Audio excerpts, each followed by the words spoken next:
Thank you for coming to the Google Spruce Goose office. My name's Tyler. We met earlier when we checked in, but just to reiterate, my name's Tyler. I'm an account executive here at DidoWeb. We're a Google Premier Partner. We've been in business with Google for over 10 years. So let me give you a little bit of history about that. And before I do that, I also want to make sure you understand the agenda. So there we go. So the history between us and Google, we've been around for 10 years. We're a Premier Partner. We started out as a web design company back in the day in 2008 when Google was just selling domains. And we were so good at answering questions on the domain forum that Google tapped us and said, hey, do you want to start selling this thing called Google Apps? And we said, yeah, that sounds fun. And so we've been one of the original 30 Google Apps resellers since then. We've evolved to also sell maps. And now we are selling Google Cloud Platform, which I understand everyone here is interested to learn about. So during the presentation, we will be discussing the evolution of digital transformation. And I know everyone has probably been to an event where that is discussed, so I don't want to bore you or repeat something that you've already learned. We'll be talking at a high level about businesses and the use cases for cloud. And I'll try and make that as creative as possible. And then we're going to talk about business continuity and competition, which is where we're going to talk about the technology that Google has and how that technology empowers you to really make a stamp in your organization and leave your legacy behind. It's a play on words because you'll also be leaving, hopefully, your old technology too. And then at 5 o'clock, we're going to take a quick break and then come back to talk about security and the first steps you can consider if you want to move to Google Cloud. And then last but not least on the agenda, we will be discussing all the problems that you face if you're willing to share those with myself. And then we'll be doing a whiteboard session on the whiteboard on stage. And this is a live session, so feel free to ask questions. My colleague Randy is here as well. He's a cloud architect, and he will be the one whiteboarding on stage. So real quick, oops. There we go. OK, good, still working. So that's a little bit about us. We also have one other person in the audience, Mark Spurlock. He's from Cloud Physics, and he'll be talking about a tool that helps you take that first step into cloud. So as we kick things off, I want to thank you again for coming today. And if you have any questions, now is a good time to ask them right off the bat, like where's the bathroom or anything else you need to walk in and out. Any questions? No? Cool. OK, good. So the evolution of digital transformation. What does that mean? What does it mean to evolve in a digital world? What is digital transformation? Well, for a long time, we've thought of digital transformation. At the very beginning, it was mainframes, then to network, and then from network, it's like digital. We got to hoard the data. We have to get as much data as we can. And then from that point, people started looking at platforming that data. They wanted to understand how to organize it, systematize it. That's where tools like ERP systems came into existence. CRM systems came into existence. And all those things lived in a data center owned by a company that was providing them to the public. But then the technology moved from in-house data or from a license model, like on a desktop, to the cloud. And that is where we are today, the cloud. And these companies are great examples of that journey. Each of them took a different avenue in that journey. There's three types up here that I want to highlight real quick. You have the brick and mortar organizations like Target, like Best Buy, 20th Century Fox. These are companies that have a traditional business model in the sense they're non-digital. And they probably started their IT team on a mainframe sometime, or mainframe or network computing model, and then eventually bought a data center, started using third-party large applications platforms to platform that data, get the business intelligence tools installed. And then after that, now they're on the cloud. All of them are on the cloud. Another type of company are those that went straight to data centers. They skipped the old legacy stuff, like Twitter, like PayPal, eBay. They were born in digital, not in cloud, but in digital. And now today, we have organizations like Airbnb and Uber, right? Those guys were born in the cloud. They lived in the cloud. That is where they live today. And they will live there forever. So the question I want to pose to you is, where are you in that journey? It's important to start there because I don't want to throw out some information. And so with a raise of hands, how many people feel like they're still kind of in the old way of doing things? They own a data center. How many people own a data center? OK, 2 people. Anyone else? No one else. Huh. OK. Cool. That's a good thing. That's progress, guys. Great job. How many people are in the cloud today? Everybody's in the cloud. Oh, that's awesome. That means I get to skip a couple slides. Cool. Well, I'm still going to go over Netflix. Well, no, I won't go over Netflix. They killed Hollywood Video. That's the big surprise. So Uber. Let's talk about Uber. Uber has always been in the cloud. Can't tell you which cloud they're using, but they've always been in the cloud, like Lyft, like other companies.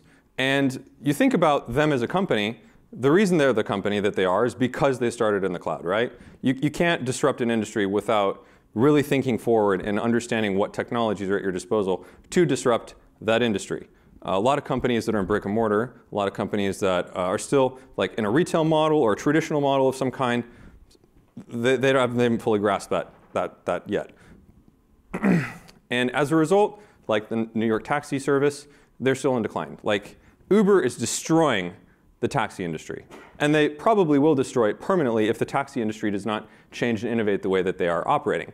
So through this presentation, I want to find ways to encourage you, if you are in a position where you think you can innovate more, this is a good conversation to have where we're going to prod at that a little bit. I'm going to try and feed you some information to get you, and Randy will also be feeding you some information to get you to think creatively about how you can tackle your industry, how you can tackle the challenges you face, and then ensure that when you leave your organization, you have a legacy, and also all the tech that's there, the legacy tech that's there is gone.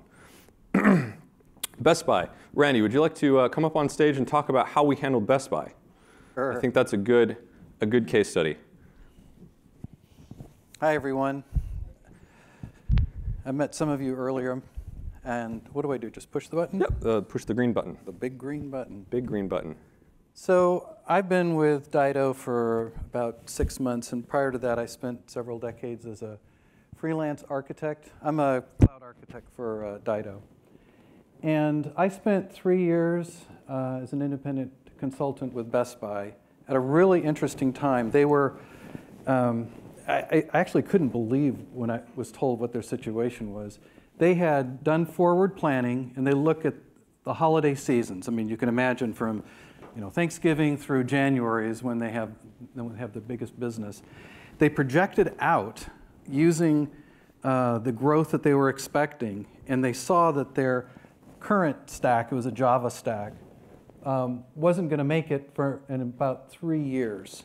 But they had already loaded it down that they couldn't take the time to swap it out and update the version that would have handled the load. So they're kind of painted themselves into a corner. So what they decided to do was to start migrating their website to the cloud bit by bit and relieve the pressure on the system. So they took the read channel, not the transactional channel, just the read channel, and started moving it. And the first holiday season, I was involved in it was kind of a POC in a way, but I learned all these interesting facts about them. When I was shown a web page at Best Buy, it was explained to me that 80% of the content comes from outside vendors. So ratings and reviews, parental guidance, all of that stuff is external. So they need to tap into that, integrate it into the web, their web presentation page, and send it out. Well, one of the things that they have, and I think it's fantastic, is the little thumbnails, right? So you have their product picture that a professional is going to shoot at 2K by 2K. And then they need to reduce that down, and then they need to have the thumbnails, and they have the flyover, and all that sort of thing. So they need to resize these images. So the first service that I built, was a team of about 6 people, was an image resizing service. They had asked their big consulting company, what would it take to build an image resizing service? And they came back, 9 months and $1 million. And I said, okay, we can do something different. So I used an infrastructure that's based on microservices. So it was microservices-based system running in the cloud. And I'll mention the cloud in a minute.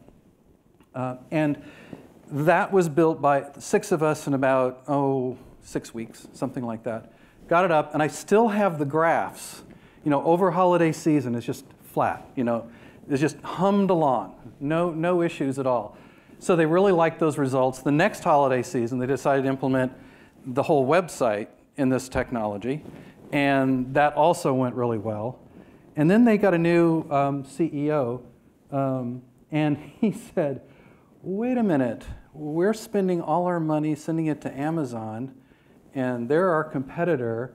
So they then decided they're going to move to a different cloud. And that was after I finished working on the web. Tyler was mentioning innovation. The 3rd season I was there, I worked on semantic technology for them. And that's one of the secret sauces I think that they've been able to leverage. they have a lot of semantic models that figure out the general characteristics of products. They have profiles on customers. And the first season of semantic technology, we took the complete product catalog, put it into a semantic database, and then ran some queries. For example, can you tell me what products are about, oh, say this big by this big, and they have certain characteristics, and they call that the stocking stuffer query. So they ran it, and they put a list up on the website, and they made a lot of money. And then there was the Valentine Day query. So they were taking their data, looking at it from a semantic point of view, trying to really understand the data and leveraging it. So that's a little bit of a dive for that particular use case. And Tyler, turn it back. So thank you, Randy. Mm-hmm. So a couple other interesting, I want to go back in my slide deck real quick. So other things to touch on, right? Randy touched on semantic modeling, touched on website design, touched on these creative aspects that drove Best Buy, which is a brick and mortar business, forward. Uber, they've done all of that. Next. Taxi's dead. Best Buy next. Target is another company that is starting to embrace this journey to the cloud. And you see it on Wall Street, you see it in Business Insider. Target is being praised as one of the leaders in retail because it's not the size of Walmart, but it is competing in a very, very evolving market segment. There's a lot of companies going out of business, a lot of companies foreclosing. We'll talk about Sears later. But Target is being innovative because they're thinking about the baby steps first, like website design. How do we make sure that our user experience is the best user experience it can be, and at the peak seasons that we need to have it be that way? And then the other thing that Target is doing is thinking about how it can completely rethink retail. Amazon, they started that journey. They've taken everything to the cloud. They've taken everything online. Shopify then followed, and a few others. Target's a brick and mortar business. How do they do that? Well, rather than taking it to a website, you'll see in this video, as we play it in a few moments, that what they did is they decided to use geofencing, and he'll share this, but I think it's such a cool thing I want to make sure you hear it twice. They decided to put a geofence around their stores. So anytime a customer ordered something online and would go to the store, that would actually send an automated alert to a store associate for them to then bring out that item. That's pretty cool customer service. I don't think anyone else would put in the energy to do that. And then I don't know of any other company that's put in the energy to do that. So starting with the baby steps of web design to then rethinking your entire business strategy and how you reach those customers, that is all a conversation you can have in the cloud. Cloud technology is not just about making things better, but also rethinking really from the ground up how you can radically shift what you're doing, and then also affect and cause waves to shift how everyone now has to behave. Netflix is a great example of that. I want to go back to that real fast. We think about Netflix. Netflix started out as a company that simply wanted to make the rental experience easier. You don't want to drag your kid down to Hollywood Video or Blockbuster and wait 15 minutes in the store, figure out what you want to buy, and then walk to the line. And then after that, the kid wants to buy candy, and it's $10, and you have to buy popcorn, and it's $8. But you have popcorn at home that's $2. That whole experience, it's not as great as what it could have been. Someone at Netflix, the founder of Netflix, he decided he was going to change that experience. He's going to disrupt the industry. So you remember they started out just by shipping that material to the customer. But then when digital came around, they went from shipping it to the customer to streaming it to the customer. And then from that point, they decided we're going to make this experience better. And they started using recommendation engines and artificial intelligence. So that's the kind of journey that I'm trying to paint. And I know I was speaking a little bit fast earlier, but that's where I want to take you. Let's try and find out for your business how you can take steps, whether it's looking at your website, whether it's as radical as rechanging your business, or rethinking your business, rethinking how you do business. There's a journey of digital transformation that everyone can partake in. And as we talk more about that a little bit later on a technical standpoint, I hope it really jogs your mind and it gets you thinking about things you can do. At the very end of this presentation, we will be discussing how you can do it and practically on a whiteboard. If you guys want to cue the video, that'd be great.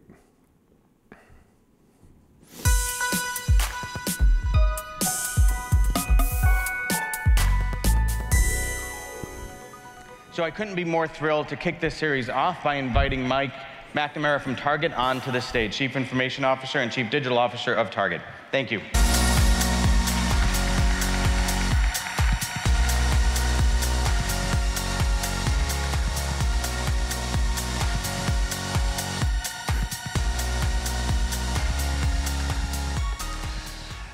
I've recently celebrated 3 years at Target.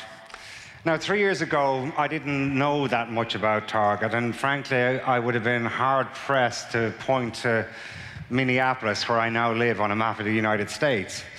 But in 3 years, I've learned that Target is a huge part of American life. We've over 1,800 stores nationwide, and 3/4 of Americans live within 10 miles of one of our stores. On top of that, a whopping 85% of US consumers shopped at a Target store last year. Beyond the walls of our stores, 25 million guests each month visit Target either on the Target flagship app or through Target.com. Between our stores, distribution centers, and corporate offices, we are over 350,000 team members strong. And when it comes to brand, well, a quick search of YouTube will surface millions of loyal superfans enthusiastically vlogging about their latest Target finds. America loves Target.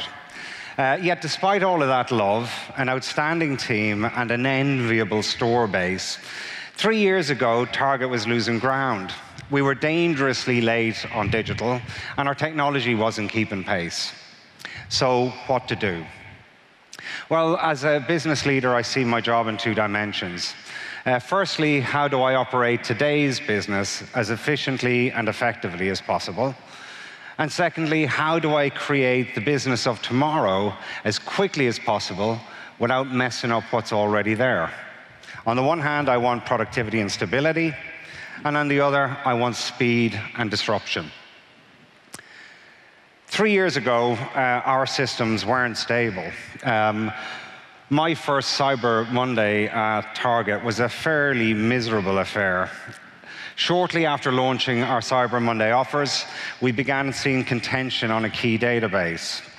And there was nothing we could do save throttle traffic to the site and limp through the rest of the day. Now, as it happens, we had a huge sales day, but we'd upset hundreds of thousands of our customers, and we'd left millions and tens of millions of dollars on the table. By the time my second Cyber Monday came around, we'd moved Target.com to the cloud. And rather alarmingly, yet again, a key database began to overheat. But this time was different. This time, with the execution of a few simple commands, we spun up a new database on a bigger server, transferred all the data across, and redirected the traffic. The whole affair lasted about 20 minutes. Our guests, our customers, never noticed, and our sales kept on rolling in. And that's the beauty of cloud. It offers elasticity and agility. Today, I don't worry that much about system stability. I'm confident that our technology will support the Target of today, which means my engineering team can now focus their energies on creating the Target of tomorrow. Mark Andreessen famously wrote that software is eating the world. Well, today you can wait around until a competitor's software comes and gobbles up your business, or you can create your own future. I've long believed that the retailers with the best technology are going to end up in the winner's circle. And those that don't get the criticality of technology will be, in retail parlance, discontinued. Today at Target, our engineering team is agile and it's re-energized, creating high-value software at a breakneck pace. Developments that only a few short years ago took months or even years to complete, we now finish in days or weeks. Infrastructure that took weeks to provision, we now provision in a matter of minutes. In the past 12 months, we have launched hundreds of new experiences for our guests and our team members. Here are just 4 examples, but all with a common theme. Drive Up allows our guests to shop on our mobile app, drive to the local store, and once they hit a geofence, a member of staff is alerted who brings their order directly to their car. No need to get the kids out of the car seats or trudge through the aisles with a toddler in meltdown. It's simple, convenient, and hassle-free. We've launched Target Restock, promising overnight delivery of all of your household essentials. We created a mobile app that allows our store team to place online orders for guests from the store aisles on the off chance that we don't have the exact product in stock, say the right size or color, that the customer wants. We even piloted a ground-up rewrite of our core supply chain systems, which for any retailer is the equivalent of open heart surgery. And in doing so, we created an entirely new way of getting goods to our stores. What did all of these developments have in common? The MVP was live in market in a matter of weeks. Now, for someone who's been in this business for around 25 years, that kind of speed is simply stunning. And every week or two, I seem to stumble upon a proof of concept in live or a new production system that a couple of engineers have knocked up in a matter of days.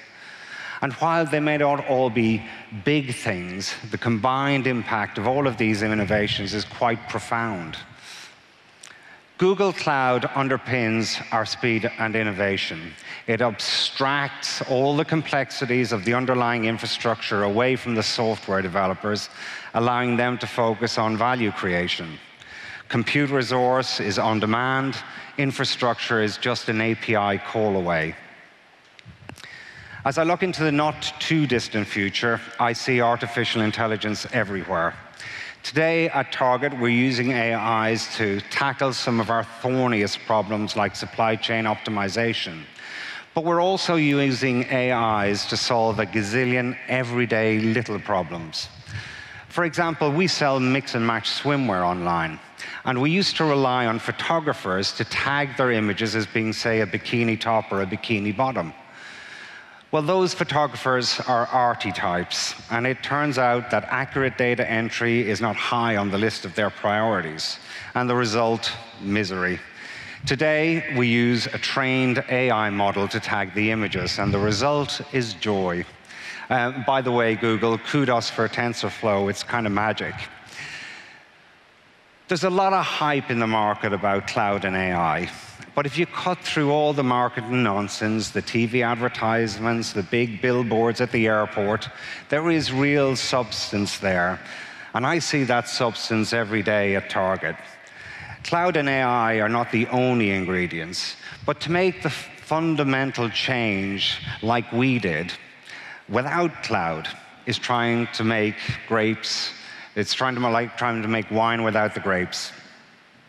At Target, we're operating today efficiently, and we're creating tomorrow with some speed and gusto. Thank you.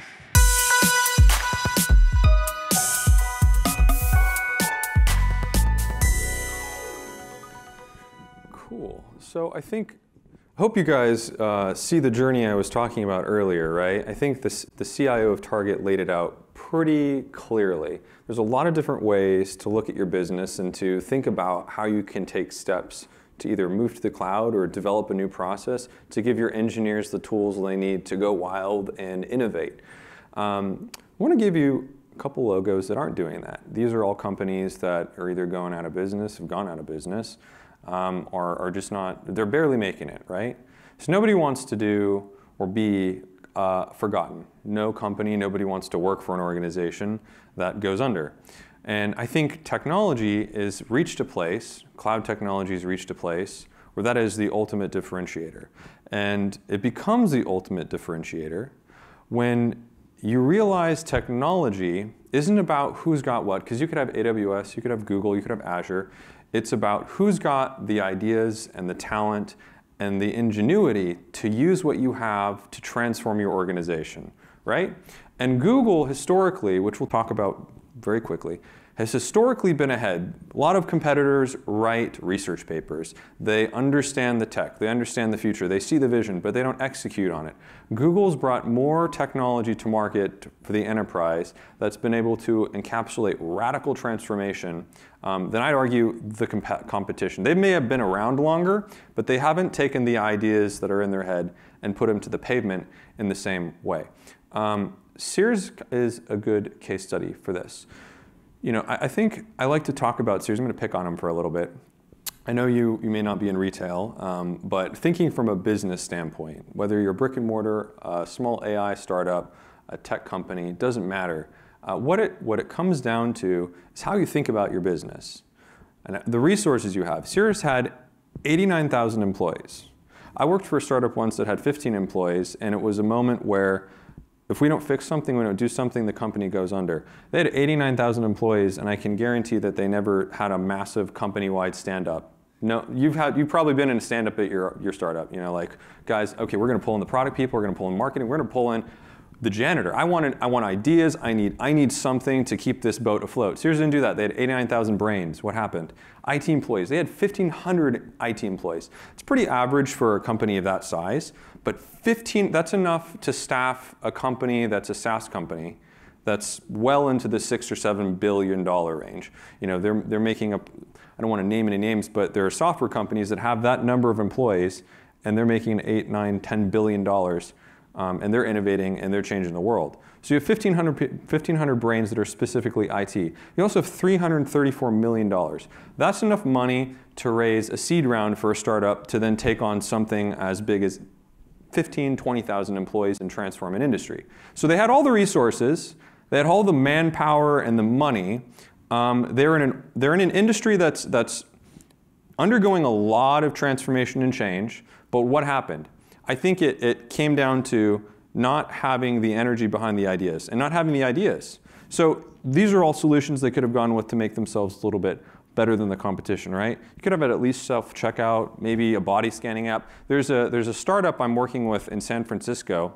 They have spent less than $1 million and developed a mobile application you can put on a stand. It'll scan you, and then it'll take your measurement and match you with clothing. And then also, if you want, it'll print a little figure of yourself. So less than $1 million. I mean, I would go to a Sears store if I could like stand in a body scanner and like, you know, like I'm in the Jetsons and then get scanned and then know exactly what's out there that I want to buy. That'd be a fun experience. Or maybe style recommendations, or you could have done something like Target, like a drive-up window. There's a lot of potential out there. And as a business, you always have to think about the potential. You have to understand and weigh the risks of, well, this is a really good idea. How much will it impact my business? How much risk is associated with it? But you also have to think of like the potential of what it could potentially do for your business, where it could take you, where it could take the whole industry you're in. And so as we think about that, where you're going, where you want to go, the way that you get there, we're going to look at technology next and the power. I'm going to skip that quote. But we're going to talk about business continuity and how to get there, how to continue going where you're going and ensure the ship doesn't run out 100 years from now. And Randy, do you want to come back up on stage? Cool. Excellent. Thank you. Here's the PowerPoint. Okay.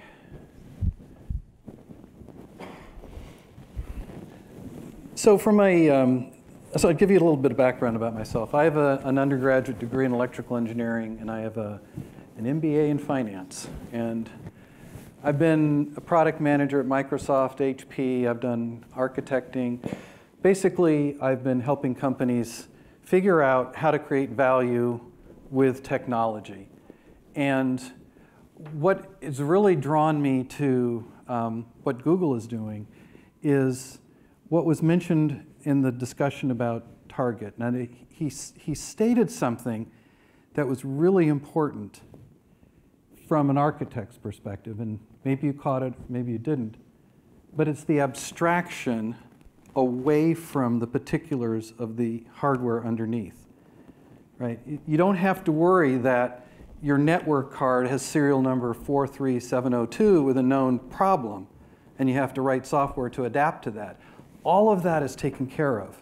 And that consumes an enormous amount of energy, having software developers worry about that kind of stuff. And when you look at what Google's doing, they've not only built a platform that has these abstractions, they're building upon those, and in a really interesting business model, releasing them. So they came up with MapReduce. They needed that for the kind of cloud processing that they were doing. So they wrote some papers and they talked about MapReduce, what they were doing, and then that was released and the open source community said, that's a cool idea, why don't we write something called Hadoop? And that became a huge open source movement, really, in the industry. So Google, kind of kicked that off. And we're going to get back to networking. It's up there to kind of remind me. But let's jump to containers. Google runs everything in a container. So a container is a lightweight computing context. And if you have questions about Docker and Kubernetes and you want to have an in-depth conversation, be happy to go there. But the key thing is the difference between a virtual machine and a container, really from a business perspective, is a virtual machine will take 1 to 5 minutes to boot up. I mean, it's big. It's a big thing. All the software gets, the hardware gets going, the emulated hardware, the operating system, all that gets started, then it gets wired together and starts running.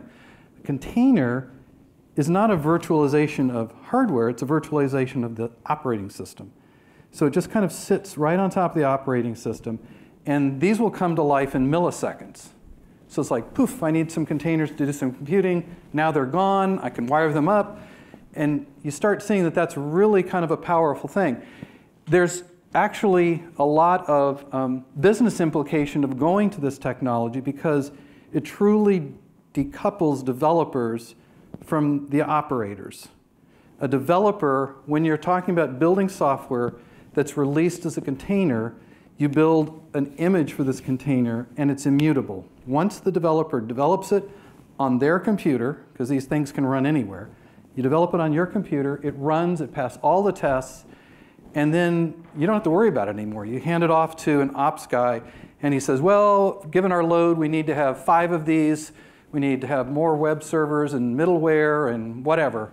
And you just say, I'm gonna fire these things up. Well, that's a huge task. And so you want to take these containers and manage them. So Google has been doing this for over 10 years. They call their system Borg. I went to a presentation given by the first product manager for Kubernetes. This was back when I was living in Colorado. And he put up a slide with the architecture of Borg. And he said, this is what Google does. This is how we run containers. Then the next slide came up. It was the same slide. The names were changed. And he said, this is Kubernetes. So Google took 10 years of intellectual property, recoded it anew in the Go programming language, and released it open source. It's like, who takes your, the gems, who takes your key intellectual property and releases it open source? Well, a really interesting phenomena happened. After that, I started, would go to some user group meetings in Denver, and what I saw was companies were saying, whoa, this is cool. If we take our intellectual property and put it into Kubernetes, we get back the sum of the two. And other companies started doing that. So the whole thing started growing, and it's now an official, separate, open source project with governance and all that. So let's get back. Why would Google do that? Well, you can imagine from a business perspective, Google's saying, we know how to run containers. There's a competitive landscape. What if everyone ran Kubernetes and we just ran it better? So, you think about Google's in the business of selling compute, but they don't want to waste it, and we'll get back to that. So if it doesn't matter if you're on Amazon or Google or Azure or some other place, and your containers are running and they happen to run better or cheaper or whatever on Google, then that's the win, right? Machine learning, we'll get to that in a second, but I want to go back to networking. This is something that is not, there's a lot of stuff that's not discussed when you hear cloud presentations. It's like, well, what about the security chips on the motherboard? What about all this stuff? And networking, if I was to point out any secret sauce that Google has, I don't think there are very many presentations you'll hear. It's the networking. I was told by a Googler, they throw away network equipment that's more advanced than anything you can buy on the market. They're insane about the network. The bandwidth in a zone is 5 petabits per second by section bandwidth. It's fast, it's abstracted, it's reliable. It all runs on Google Fiber that they've put across the planet. It's encrypted. It's like all these checkboxes that you may want to have. And it's just there, and it just works. And there's a demo that I like to give. I didn't feel like I wanted to go into demo challenges here. But what I do is I'll bring up some virtual machines. And I'll bring up a virtual machine in Asia, in Europe, in the United States. How many of you know what ping is? Okay, you can ping, you send a packet, and you find out how long it takes to come back. And there's another utility called traceroute. Do you know what that is? So what that does is it sends a ping packet, but it says, only go to the first hop, fail, and come back. And then it sends it, go 2 hops, fail, and come back. And when it comes back, the packet reports where it got to.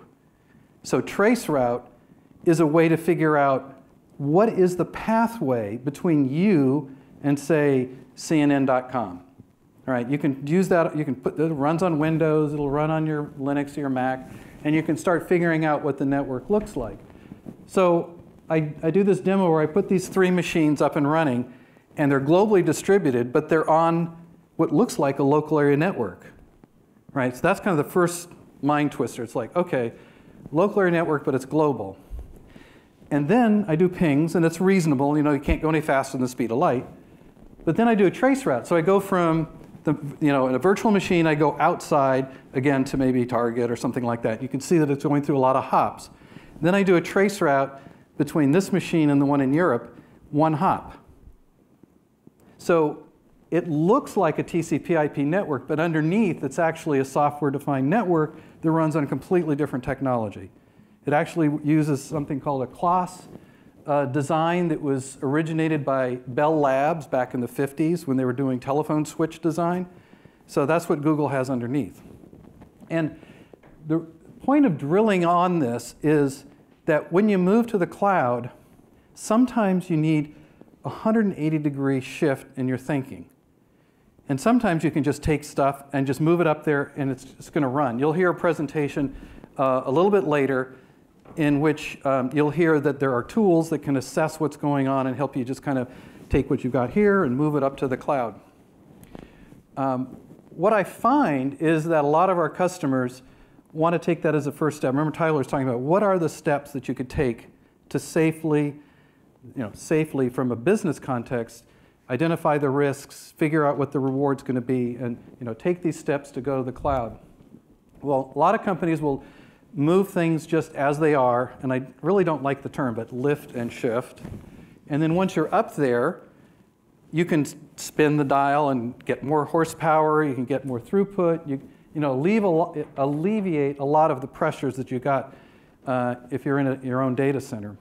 And then it opens up. Then you've got all these cloud services, one of which is machine learning. And it may sound like kind of an esoteric thing, but at Dido, we've got several certified data engineers. So we're very knowledgeable about building models. We could give you a presentation on how we have used it to help customers improve their business flow and make decisions, and you just kind of embed it wherever you want to embed it. OK, so let me go back here. Now, I hope you're thinking about ways that you might be able to use these things in your own business, and we can talk about them later. So here are some things that are really only possible on the cloud. So once you get to scale, so you have to think about how does Google think about compute. If you look at a data center, those long rows of computers and disks, Google, somebody at Google will step back and say, that is a computer. Right? The data center is a computer. It's in a sense, it is. I mean, what is a computer? It's just processing and storage connected together. And so you can have it on one machine on a motherboard, or you can have it connected by cables or fiber optics or whatever you want. It really is, from an architectural perspective, just one big computer. And when you have that scale, you can do things like BigQuery. So BigQuery is a system designed to inhale data. So it'll run at a minimum, a terabyte a second of just inhaling data. And if you know about hard disks and how fast they go, you can't do that with a single disk. So what you do, the best way to think about this is you take a massive amount of data, you take a SQL query, You throw it at the data, and Google will spin up 500, 1,000, or 2,000 machines to process that query. It'll just inhale all the data, process it, and then deliver the results. And you're just renting it for the time that you need to process that. There's a kind of a curious way they bill for that. They don't bill for the CPU. They bill for the number of bytes you read off disks. And that's another thing to get used to in the cloud is, where does your money go? And that's kind of my other job besides architecting, is I focus on saving everybody money, because I know a lot of the tricks and how you can do things slightly differently to save money. PubSub, great architectural element for decoupling your system, and it'll take 1 million messages per second. Data flow is actually they don't like to hear it described as MapReduce version 2, but at Google they don't use MapReduce anymore, they use data flow. So data flow is a system that will seek out enough processing and flow your data through a bunch of nodes, each of which can do map, reduce, filter, join, aggregate, or something like that. And you literally just pull that together across the cloud, and you get massive throughput. Let's see, data proc. Oh, how many of you use Hadoop? Not, okay, so really briefly, Hadoop is a system where you can have lots of processors and they'll crunch through your data, but you need to move the data out to those nodes. It'll crunch it and send the information back. Because the network at Google is so fast, has such high bandwidth, they stream the data live to the processing node, so they can scale up a Hadoop cluster or shrink it as it's running. And you can't do that unless you have a cloud. Okay, this is showing the Jupyter network underneath everything, and then there are these other parts of the network, the VPN, load balancing, your private cloud that you have inside the cloud, interconnect, and cloud router. So these are all designed to support the network in the cloud and to connect to your own cloud if you want to maintain on-premise or have periodic connections or full-time connections. Underneath everything is something called Colossus storage. So kind of like the Jupyter network, this isn't discussed very much, but this is a global storage system that Google has designed, and they just surface it in various ways. Bigtable, which is a big table. Cloud storage is your buckets. Cloud SQL. Spanner is, how many of you are relational database aficionados? One, okay. I'll talk to you, I'll drill into Spanner with you later. But these are different ways of organizing your data for persistence. And fundamentally, they're all based on the same underlying storage system, which is redundant and geo-multi-located and encrypted and so on. For me, this is the most important slide of today. So what this is saying is that you can make a decision about where the boundary is for responsibility. So in green, I've labeled this Google responsibility, and in yellow, it's user responsibility. And right now, if you own your own data center or rent a data center, you're basically responsible for most of it, if not all of it. But now you have a choice. You could center yourself and say, I want to reduce my operational costs. I want to reduce the amount of money I spend on staff worrying about this. Then you go to Compute Engine. These are virtual machines, and you don't have to worry about the stack underneath. Google builds the stack from the circuit board up. They've got security chips that as it's powering up, they make sure the BIOS is correct. They decrypt that. They run the next part of the stack. They decrypt that. They engineer for security all the way up. And because they have that whole stack, there's a really cool feature where you're running your Linux box or your Windows box, and if they need to do maintenance, they can move your operating system and all your applications to other hardware, fix this, and then move it back, and you never know. So you don't get those calls. I need to take your server down because I need to do some patching. And that's because they have designed the whole stack. So there's a lot of ways where you can save on operational cost if you pick this. If you go to Kubernetes, managing your Docker containers, you choose a different line of responsibility. You're saying, hey, Google, you take care of more stuff. they will patch the underlying parts of Kubernetes. They'll live update it and so on. And your context of responsibility is now smaller. So you can focus on what's the value out of the code that you put in there. If you go to App Engine, there's 0 DevOps. I have taught App Engine classes to companies that have made the strategic decision to hire developers who only write code that makes them money. Like down Phoenix, I was teaching an accounting software company, and they told me, we have picked App Engine because every developer is writing accounting code. Nobody worries about scaling, any of that stuff. Google takes care of all of that. And if you want to go even beyond that, there's Cloud Functions. So the way I think about this is you take some JavaScript or Python, and you kind of toss it to the cloud and say, when a certain event occurs, run this code. So you don't have to worry about servers, right? They take care of all of that. So that, you can make that choice. Maybe you want more control, maybe you're comfortable at this level, maybe you want to be up at Cloud Functions level. There's some really cool stuff that's going to be coming out in the next couple of months around Cloud Functions that it's going to kind of blow your mind. You're going to be able to build systems that are, support iOS, Android, websites, and it does server processing, but there's no server anywhere. The cloud is the server. So that's really getting away from having to worry about any kind of details.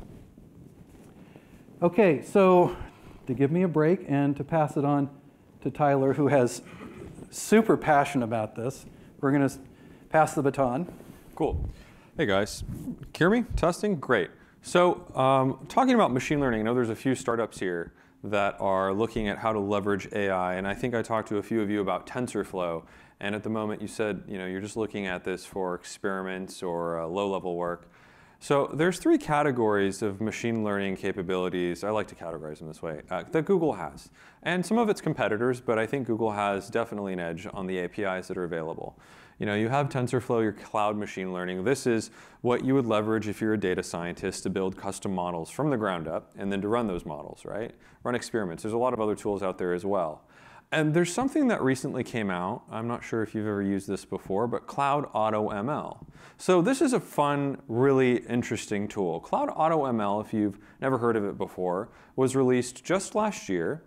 And it's a tool set that allows you to take the power of TensorFlow and cloud machine learning and then also take the power of the pre-built APIs and mix and mold them together. So what Google says on its website is build a custom model without writing a single line of code. Well, it doesn't make sense. I mean, custom, but it's code. I don't understand. That's where Cloud Machine and Cloud Auto ML come into being.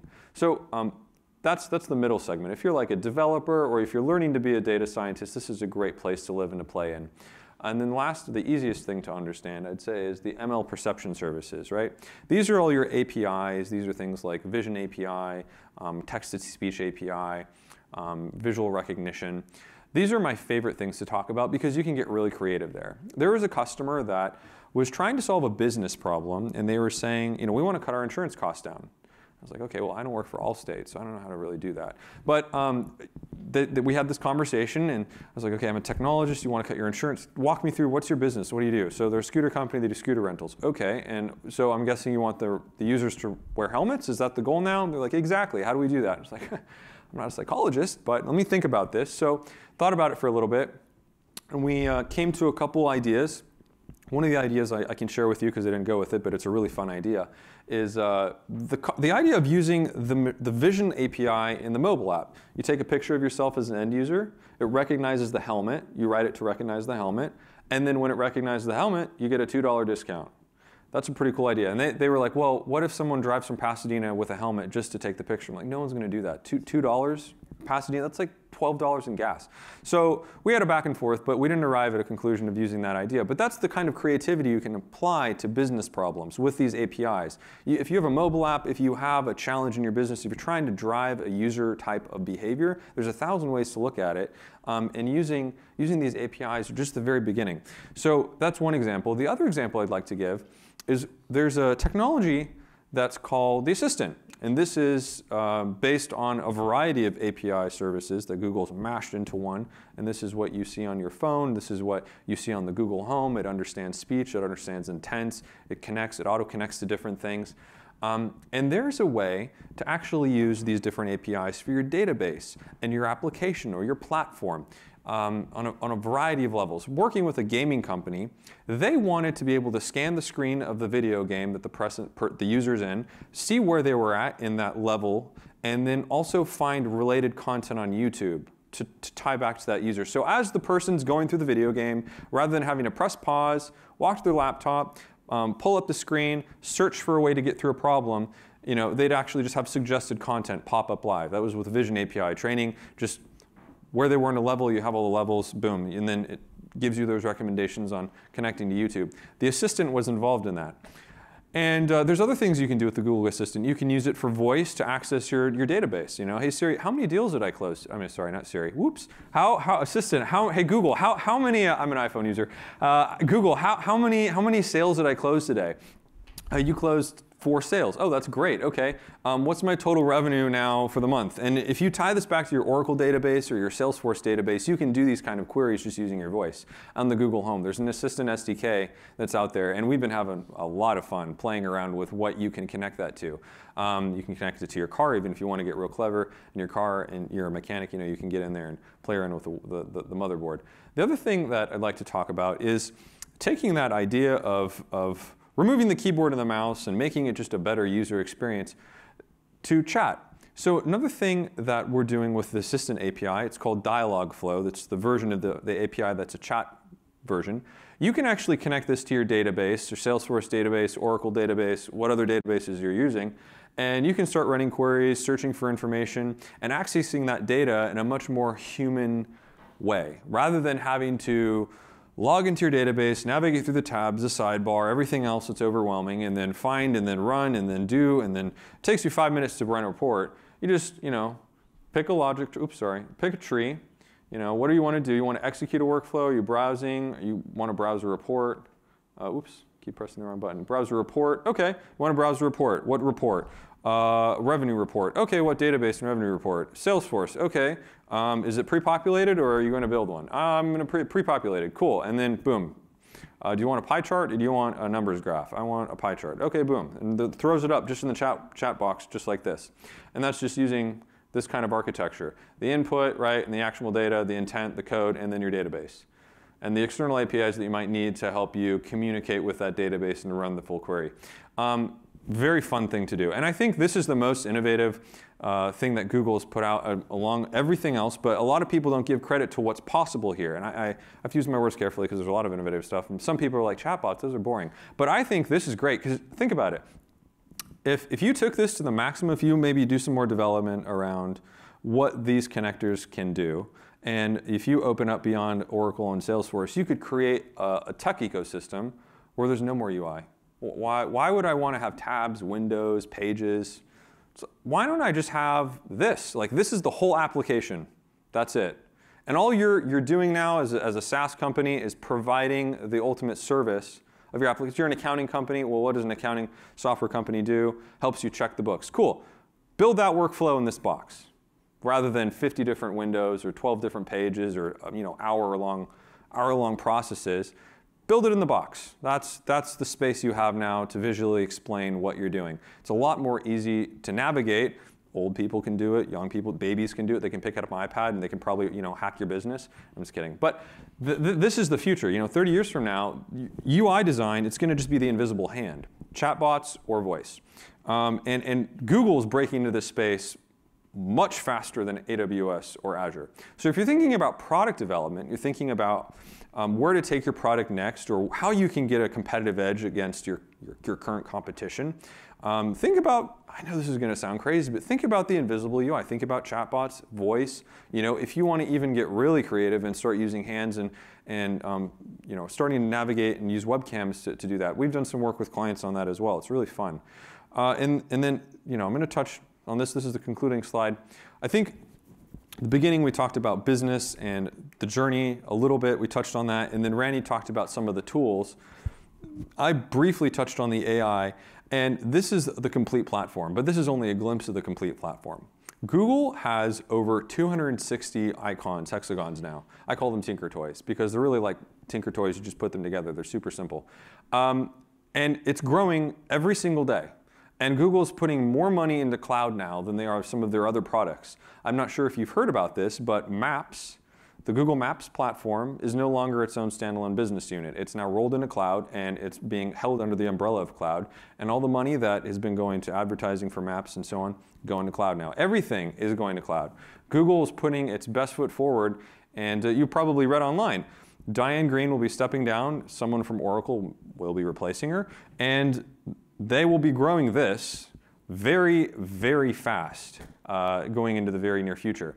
So with that being said, we can take a 15-minute break if you'd like, and we'll come back into the room, talk about security considerations, as well as some really practical next steps to get that journey started if you're looking for cloud-based technology. Cool, thank you. So I know we said we'd try and end by 6 o'clock. Raise of hands, how many people need to be out the door by 6?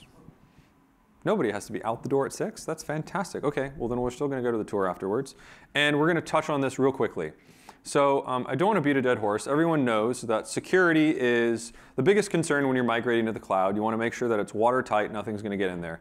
Other thing to know is that if you don't do it, if you do remain on-premise, you're going to end up most likely like Equifax. Not always, because what happened in Equifax was use your error. But living in the cloud is the first step to unlocking the watertight parameters you want around your infrastructure. And the reason for that, I'll skip this, is because Google recently released what's called LDAP. Is anyone familiar with that acronym? Awesome. It's actually the same technology that is used on this badge for me to get through the doors that I have in this building, as well as the ways that we at Google, we allow ourselves to access different platforms like GCP, our Google G Suite instance, and so on, Salesforce, everything else, all controlled by LDAP. So this is if I had a mouse, I'd click the manage access link, but I don't. But this is something I think everyone should start looking at. If you're thinking about migrating to cloud and you're asking yourself, how do you differentiate between AWS and Azure? This is another differentiator, LDAP. Huge integration with a lot of different technology. Great way to control your environment and to make sure your users are doing exactly what they're supposed to be doing and nothing else. From a back-end standpoint, your engineers, your DevOps people, if you have them, hopefully not. And if you have end users that are leveraging like a platform that you've built internally, or users that need single sign-on, that sort of thing, that's all controlled by LDAP. Now, we're going to talk about migration. The other thing that is a question when you're moving to the cloud, if you're already on the cloud, let's say you're AWS, right? And this is kind of where you live. These are the 3 big moving blocks of AWS or Microsoft. There's a lot of question as to where do you go and what connects to what. How does it work? How does it size up? Is it going to be optimized the same way, right? And so this is actually where I'd like to invite Mark on the stage. If he's Mark here? Cool. To talk about cloud physics. The first step in looking at your reason or the way that you go into cloud is leveraging this tool set. So I'll hand over to Mark. Is this a clicker? Yep. Hey guys.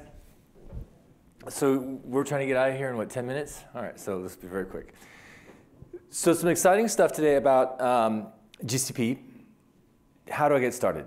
You're wondering, okay, I'm in AWS already. I've got workloads, VMware on VMware Cloud IBM or VMware on premise or what have you. How do I get started? That's exactly where we come in. Cloud physics, a little bit of background on us. First off, my name is Mark Spurlock. Nice to meet you. I run sales and sales engineering for Cloud Physics. We're a company contracted by Google to enable a small subset of the GCP partners.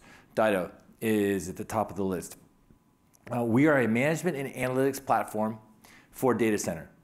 We're a startup in Santa Clara, California. We were founded by the same folks that developed the core feature set for VMware. So that's our beginning. And quite a robust business as a management and analytics platform.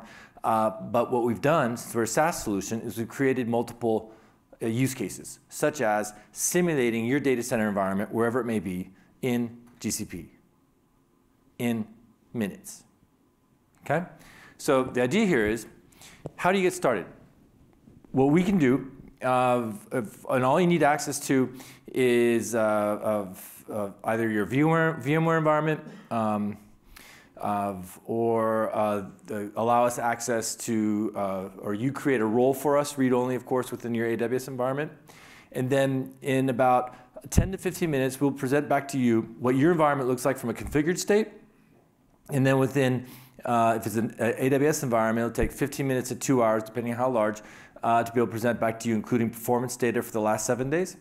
And then for VMware environment, it'll take an additional 24 hours for us to present back in with performance data.